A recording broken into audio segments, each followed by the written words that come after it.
سلام. بفرمایید. منزل آقای موسوی؟ نه اشتباه گرفتیم. عباسی؟ نه اشتباه گرفتیم. طاهری؟ درسته بله آقای سری. رضا هستش؟ رضا نداریم ما.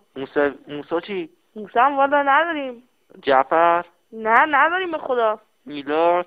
آقا من اینجا شدم صاحب یتیم خونه که میلاد رضا نداریم ما. حسن چطور؟ حسن دیگه کدوم خریه؟ حالا یه نگاه تو اسامی کن. اسامی چیه آقا؟ با درست صحبت کن. کوثر و رضا چی؟ کوثر و رضا والا اینا اسم در پیتی ها کجا براش بردیم؟ حمید چی؟ من 20 سال گفتم من اینجا شدم صاحب یتیم خونه که رضا و حمید و علی داشته باشم. حالا یه صدا کن شاید اومدن. مزاحم میشی آقا؟ آره. تو کسل مزاحم میشی. کیرم تو گوش کاره. آقا تو مادرت جنده نیست؟ کسکش. تو اسامی از سر جنده خونه بازار رو نگاه کن. کیری صفت کسکش.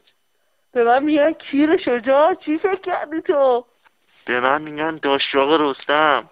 داشتاق رستم؟ نه برگشو خوندم درسته این کیرم تو هیکلت سر پاس. کسکش ناموس. کسکش بی